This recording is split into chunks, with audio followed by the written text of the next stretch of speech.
안녕하십니까. 실전경매 노하우 110번째 시간 앤손입니다.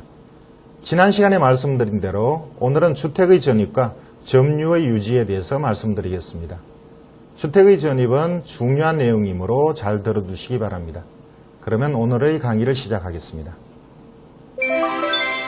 주택의 임차인은 전입과 점유를 배당 요구 종기일까지 유지해야만 임차인으로서 보호를 받습니다. 이와 관련한 사례를 말씀드리죠. 주택임대차보호법의 임차인이 보호를 받기 위해서는 세 가지의 조건을 갖춰야 된다고 그랬습니다. 자, 그것이 계약, 그리고 주민등록 전입, 그리고 점유죠. 자, 이 계약이 있었다라는 것은 위장임차인이 아닌 경우 당연히 계약이 있었다. 그리고 법원에 그것이 이미 신고가 되어 있죠.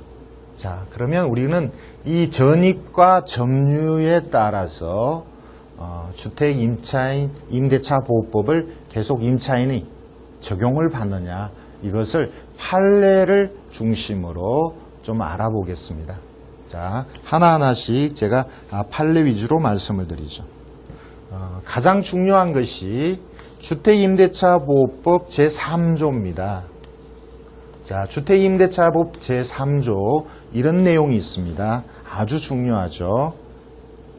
임대차는 그 등기가 없는 경우에도 임차인이 주택의 인도와 주민등록을 마친 때는 그 이길부터 제3자에 대해서 효력이 생긴다.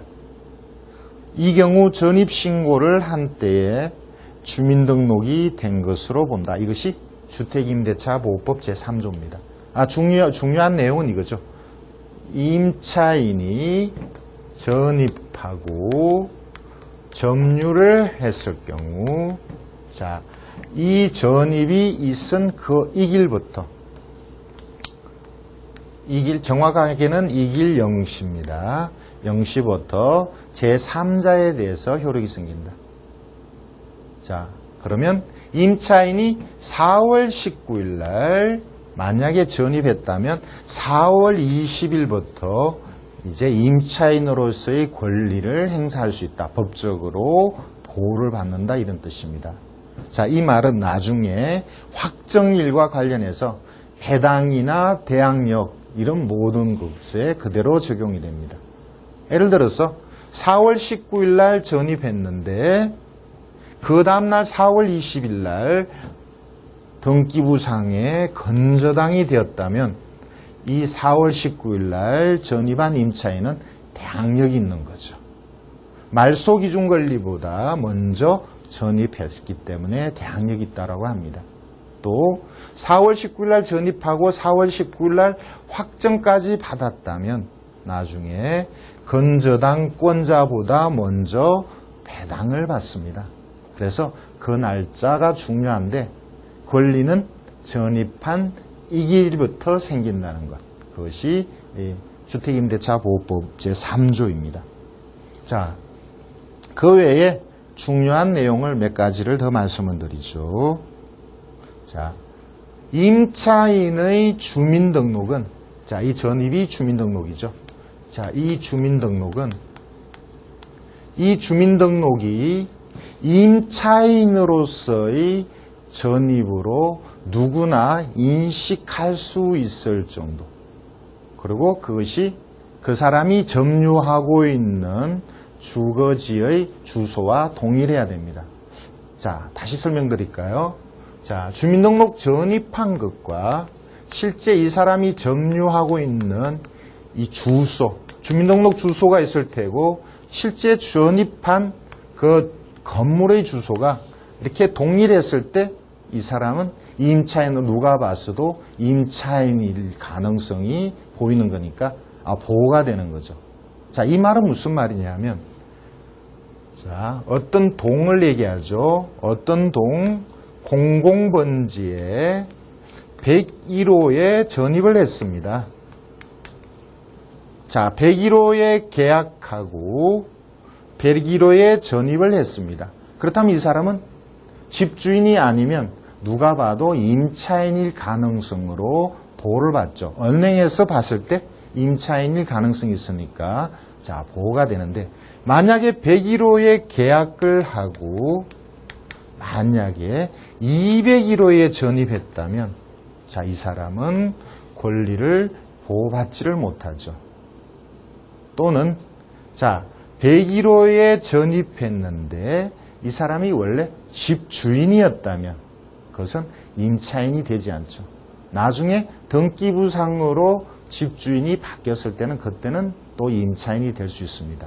자, 이렇게 겉으로 드러나는 것이 임차인으로서의 전입, 점유로 볼 수 있을 때 그 사람은 보호를 받는다는 거죠.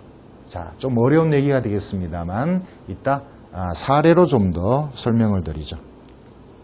자, 그리고 또 하나 말씀드릴 게 있습니다. 임차인은 반드시 이 전입이나 점유가 배당 요구 종기일까지 유지가 돼야 됩니다. 자, 배당 요구 종기일에 대해서는 제가 경매 초기에 강의할 때 많이 말씀을 드렸죠. 경매의 준비 단계에서 자, 이 내용을 많이 말씀드렸습니다. 임차인은 배당 요구 종기일까지 전입을 유지해야 되고 또 점유도 계속 유지해야 됩니다. 만약에 임차인이 법원에 배당 요구하고 배당 요구 종기일이 끝나기 전에 다른 곳으로 이사를 가면 보호를 못 받습니다. 만약에 임차인이 배당 요구 종기일 전에 다른 곳으로 가고 점유를 하지 않으면 주민등록은 그대로 남겨둔 채 점유를 하지 않은 것이 드러나면 역시 법적으로 보호를 못 받습니다. 그래서 임차인은 전입과 점유가 반드시 배당 요구 종기일까지 유지되어야 되고 이 이후에는 이사를 가도 관계가 없고 또는 점유를 이탈해도 그대로 보호가 유지된다는 거죠. 자, 이러한 내용을 역시 여러분들이 알고 계셔야 되겠습니다. 이러한 내용으로 사례를 좀 더 볼까요? 자료를 보실까요? 경기도 화성시에 조그만 빌라가 경매로 나왔습니다. 자, 20평방미터고요. 지층입니다. 근데 위치가 병점역 가까이 있습니다. 자, 어쨌거나 이것이 2,600에 감정이 되었는데 2,200에 낙찰이 되었네요. 자, 그 아래쪽에 기록을 보면 임차인에 대한 기록이 자, 2000년 전입으로 나타나는 게 있고 그 뒤쪽에 보면 현황조사서상 2003년에 전입했다는 기록도 있습니다. 자, 등기부를 보면 2002년 1월에 건저당이니까 만약에 권리 신고된 2000년이면 대항력이 있고 자, 뒤쪽에 2003년이면 대항력이 없죠. 자, 이 경우에 어떤 것을 여러분은 믿고 입찰을 해야 되느냐? 당연히 직접 세대 열람을 해보셔야 합니다. 자, 세대 열람을 해보니까 자, 두 사람의 점유자가 나타나는데 2003년, 2007년이죠. 자, 어느 누구도 2000년에 전입한 기록이 없습니다. 자, 그러니까 이 내용에서 임차인의 2000년 전입은 단순히 권리신고거나 뭔가 착오에 의한 것이고 2003년 전입이니까 대항력이 없는 그런 사건이 되죠. 자, 그러면 다음 사건을 볼까요? 부산시의 빌라가 경매로 나왔습니다. 자, 대지권은 미등기인데 감정가에 포함되어 있다고 되어 있네요. 감정가 4,200에 2,700 정도 2008년 3월에 낙찰된 사건입니다. 자, 아래쪽의 기록을 보겠습니다. 대지권 미등기지만 자, 대지권 지분에 대한 기록이 있으니까 낙찰 후에 대지권은 취득할 텐데 자, 그 내용이 어떤 건지는 알아봐야겠습니다. 자, 임차인 문씨가 있고요. 2004년에 전입하고 2005년에 확정받았습니다. 자, 대항력이 있는 걸로 나타나는데 등기부를 보면 2005년 4월의 말소 기준입니다. 자, 그러니까 문 씨는 대항력이 있는데 확정일이 늦으니까 배당은 소액 배당을 먼저 받을 테고, 자, 부산은 1,400만 원이죠. 자, 두 번째 새마을금고가 받을 테고 1,300만 원. 나머지 남는 돈이 있다면 세 번째로 확정일에 의해서 임차인이 1,600을 받을 텐데, 자, 이렇게 되려면 임차인까지 모두 배당받으려면 낙찰가가 1,300, 3,000이니까 4,300이 넘어야 되죠. 자, 그런데 실제 2,700에 낙찰됐으니까 임차인의 대항력에 의해서 일부 인수가 나옵니다.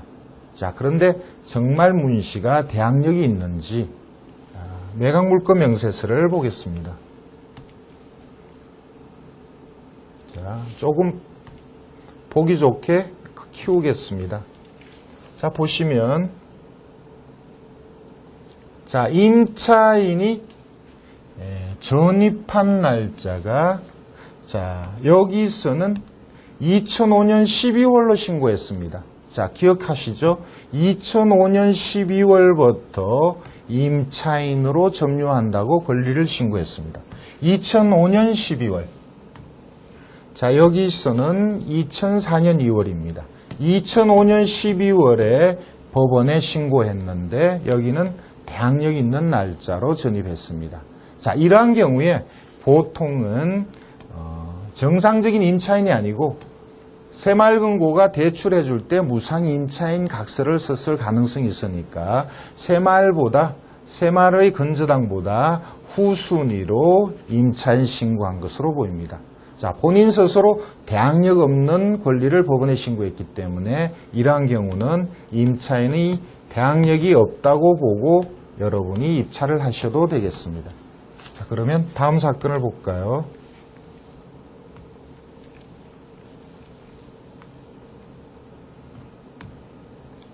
자, 다음은 좀 중요한 의미의 사건인데요. 대구에 있었던 2003년도 사건입니다. 자, 대구에 주택이 경매로 나왔습니다. 자, 중요한 내용만 말씀드리죠. 자, 말소 기준 권리는 여기 보시다시피 97년이고, 자, 임차인 중에 진 씨가 있습니다. 자, 전입하고 확정하고 3천만 원의 보증금인데, 대항력은 없지만 권리 순위에 따라서 일부 배당을 받을 수 있는 권리가 있습니다. 일부 배당입니다. 자, 그런데 문제는 여기 기록에도 나옵니다만 실제 거주 안 한다는 내용. 주민등록 전입 확정을 하고 법원에 권리 신고를 한 다음에 배당 요구 종기일 전에 이사를 가버렸습니다. 자, 이러한 이사 간 내용을 채권자, 낙찰자가 알고 배당 배제를 신청한 거죠. 자, 그래서 이 진 씨가 배당을 받을 수 있느냐. 조금 더 정확하게 말씀드리면 진 씨가 집주인에게 법원에 권리 신고한 이후에 집주인에게 열쇠를 맡기고 모든 짐을 빼고 새 집으로 이사를 가버린 거죠. 주민등록만 남겨둔 채로. 결국 전입은 유지했지만 점유를 이탈한 거죠. 자, 이 객관적으로 점유가 이탈되었다라는 것이 드러나서 소송에서 최종적으로 배당을 못 받는 걸로 결정이 났습니다. 자, 이 사건과 관련한 대구법원의 판결을 잠깐 읽어드리겠습니다. 바로 이 사건입니다. 자, 임차인이 임차주택의 경락기일 전에 주민등록만 그대로 둔 채로 시설이나 집기를 남겨두지 않고 이사하였고 집을 구하는 사람에게 보여주기 위하여 출입문의 열쇠를 소지한 채 임차주택의 출입문을 잠그지 않고 그냥 둔 경우 주택임대차보호법상 우선 변제권의 요건인 주택의 점유를 상실하였다. 그래서 배당을 줄 수 없다는 판결입니다. 임차인의 전입과 점유의 유지에 대해서 좀 더 말씀드리겠습니다. 자, 전입하고 그리고 점유를 유지하는 자, 이 내용을 판례를 중심으로 좀 더 말씀을 드리죠. 자, 만약에 자, 가족이 아버지와 엄마와 그 자녀들이 자, 보통 이렇게 한 세대죠. 99년 4월 19일 날 임대를 한 자, 이 주택에 전입을 하였습니다. 그러면 99년 4월 19일 날 전입하였으니까 그 이길 0시부터 이제 임차인으로서의 권리가 발생했습니다. 자, 아버지가 사업이나 직장 문제로 2000년으로 할까요? 2000년 5월 16일 날 다른 곳으로 전출을 갔습니다. 나머지 가족은 남아 있었습니다. 그렇다면 이것은 대항력이 이 전입이나 점유가 계속 유지되는 것입니다. 아버지가 임차인으로서 계약을 했다 하더라도 나머지 세대원들이 남아 있으면 계속 전입과 점유를 하는 것으로 보는 거죠. 혹 아버지와 엄마가 다 같이 전출했다 하더라도 그 자녀가 여전히 남아 있으면 이 전입과 점유는 유지되는 것입니다. 자, 실제 경매 사건에서 이런 사건들이, 이런 내용들이 가끔 드러나죠. 자, 이런 게 또 있습니다. 다가구 주택에 있어서는 자, 무슨 동, 예를 들어서 삼성동 123번지 자, 다가구 주택에 101호에 삽니다. 자, 이렇게 101호에 산다고 할 때 다가구 주택은 이 101호를 명시하지 않아도 보호를 받죠.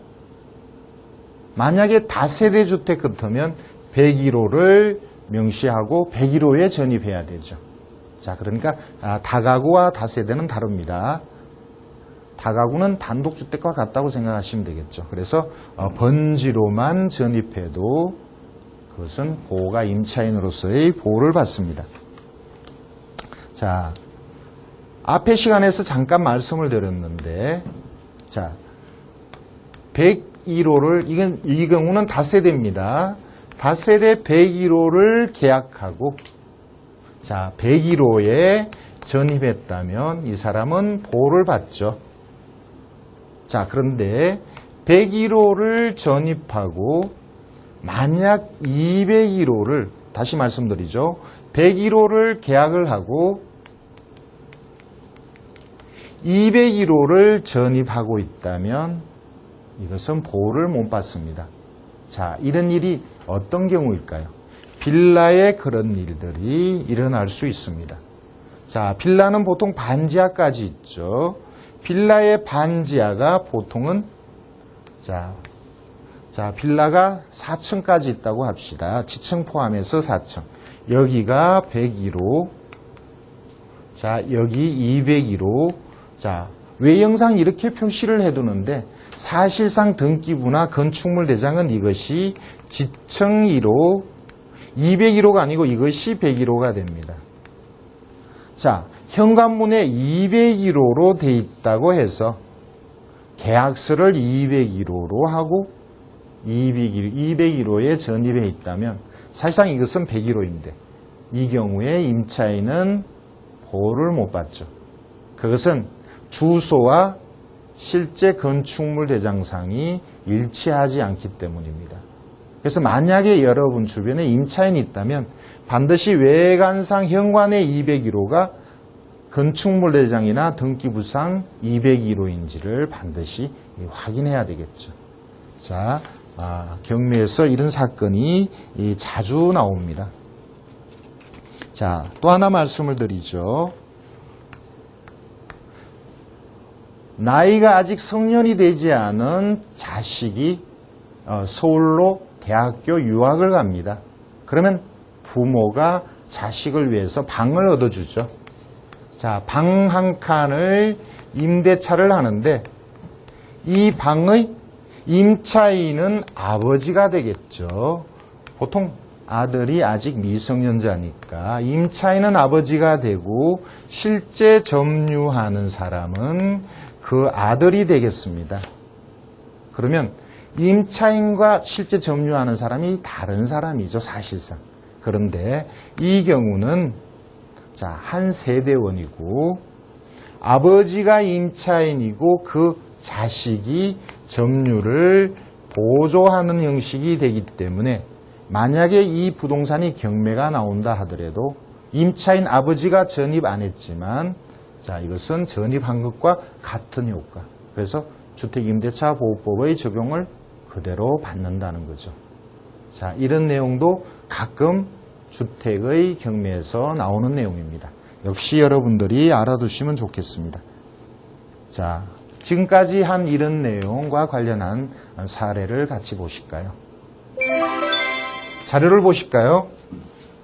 광주에 아파트가 여러 개가 경매로 나왔습니다. 여기 보면 소유자가 건설회사로 된 걸로 봐서 임대 아파트로 보입니다. 임대 아파트 60평방미터 토지 건물 일괄 경매고요. 2006년에 4,300의 감정인데 이것이 1,900만 원 정도에 낙찰이 됐습니다. 가격이 많이 떨어졌죠. 그것은 대항력 임차인과 관계 있기 때문입니다. 토지 별도 등기는 여기서는 큰 문제가 되지 않습니다. 임차인 김 씨가 있네요. 97년 3월 전입, 97년 8월 확정. 보증금이 3,675만 원입니다. 등기부를 보면 97년 7월 30일에 국민은행에 큰 건저당이 있죠. 이것은 전체 아파트를 공담한 거니까 금액이 34억이나 됩니다. 어쨌든 임차인이 경매를 신청했는데 먼저 세대 열람을 좀 보겠습니다. 임차인이 전입했다가 이사를 간 기록이 나옵니다.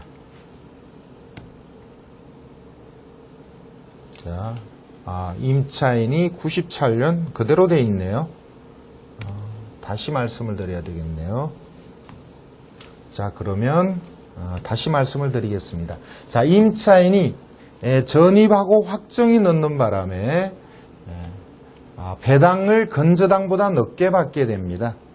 여기서 국민은행이 1번으로 배당받을 텐데 물론 이 금액 전액이 아니고 전체 호수에 나눠서 이 아파트 해당 아파트에 해당하는 건저당 금액만 먼저 배당을 받고 후순위로 여기에 배당을 받는데 이런 내용이 나옵니다. 3,675만 원이 처음부터 3,675만 원이 아니고 3,500으로 97년에 계약하고 그 이후에 98년도에 1,750을 올려줬다는 겁니다. 임차인의 대항력은 3,500만 있는 것이고 건저당 이후에 올려준 1,750은 대항력이 없죠. 그러니까 결국 낙찰자가 부담해야 될 것은 3,500 중에 배당받지 못한 금액이 되겠습니다. 건저당 이후에 증액한 임차보증금은 대항력이 없는 금액이라는 것을 알고 계셔야 합니다. 그러면 다음 사건 얘기하죠. 김포시의 빌라가 경매로 나왔네요. 조그만 빌라입니다. 감정가 3,700에 3,000만 원에 낙찰이 되었습니다. 아래쪽의 기록을 볼까요? 송씨가 임차인으로 전입을 했습니다. 전입한 날이 2002년 5월 1일, 확정일도 거줌입니다. 건저당은 2002년 12월 30일. 그러니까 당연히 임차인이 1순위로 배당받고, 건저당이 2순위입니다. 그런데 여기서 기록을 보면 송 씨의 전입은 2002년 5월 1일이 아니고 2006년 7월 4일이라고 되어 있습니다. 자, 그러면 실제 세대 열람을 한번 해볼까요? 자, 여러분들이 눈여겨보셔야 될 내용인데, 임차인 송씨는 2006년 7월, 임차인 송씨와 같은 세대를 구성하는 아들 정도 되겠죠. 송씨, 같은 세대원. 자, 세대원의 전입일은 2002년입니다.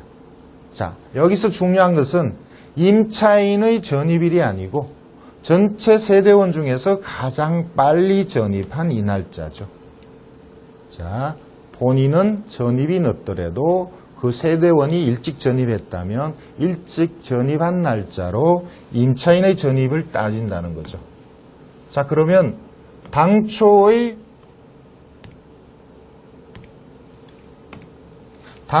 법원 기록 그대로 임차인은 2002년 5월 1일 전입 확정을 해서 전액 1순위로 배당을 받는 게 분명하죠.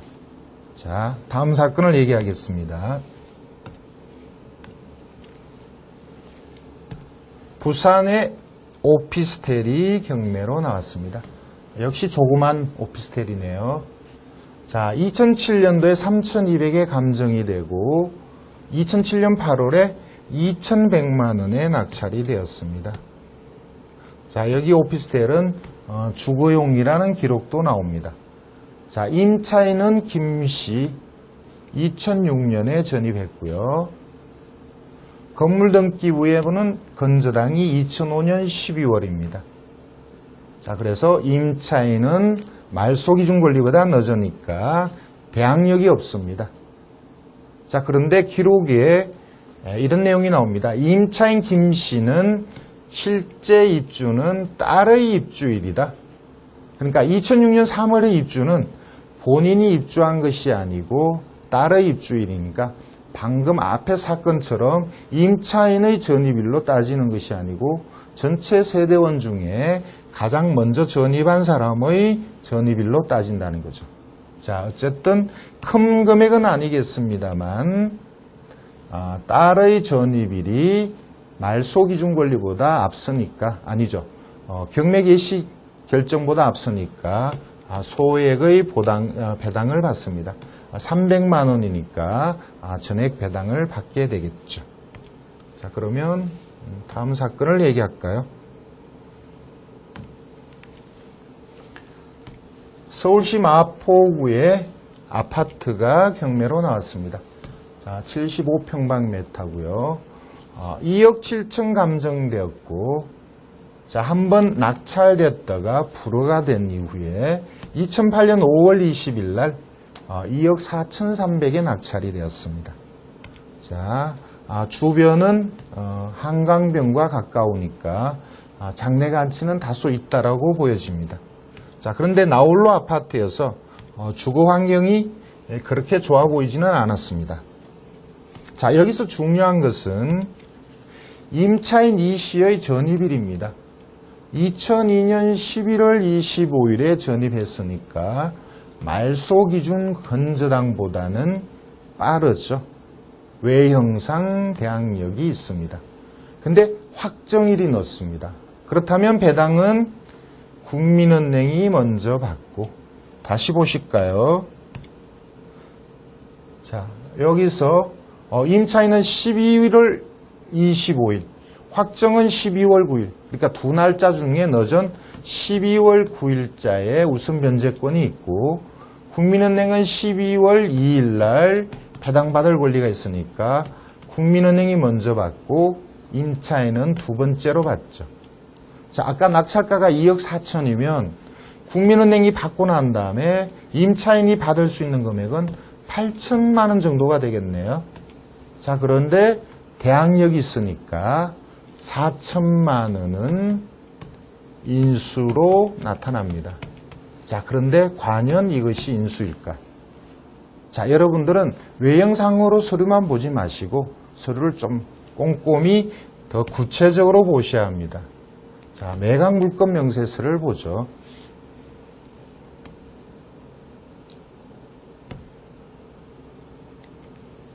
매각 물건 명세서의 말소기준 권리가 2002년 12월 2일 국민은행 건저당이죠.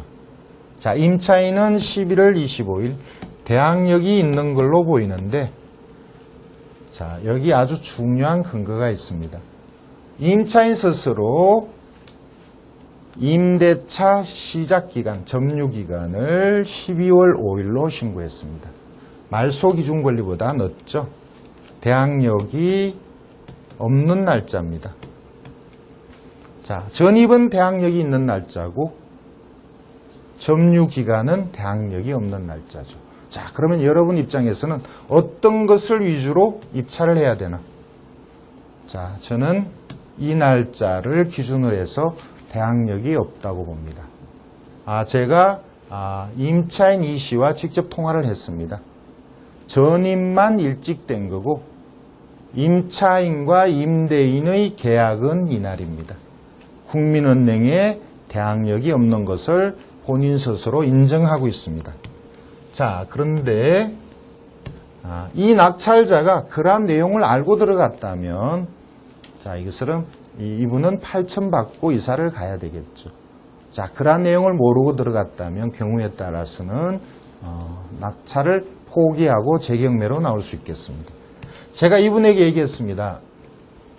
자, 어차피 8천 정도밖에 배당 못 받는 것보다는 1억 6천 국민은행 내가 받아야 될 1억 2천, 자, 2억 8천까지 당신이 낙찰을 받는 것이 낫다. 아니면 2억 6천 정도의 이 집을 낙찰을 받아라. 자, 그런데 결국 이분은 입찰에 들어오지 않았습니다. 자, 오늘 공부하신 내용이, 자, 임차인이 주민등록을 전입한 때는 그 이길 0시부터 임차인으로서의 이 대항력이 생깁니다. 자, 임차인의 주민등록은 본인의 것만 가능한 것이 아니고, 자, 그 배우자나 자녀의 주민등록을 모두 포함합니다. 다시 말씀드리면 임차인은 다른 곳으로 전출을 가도 그 가족들의 주민등록이 남아있으면 그대로 점유가 유지되는 거죠.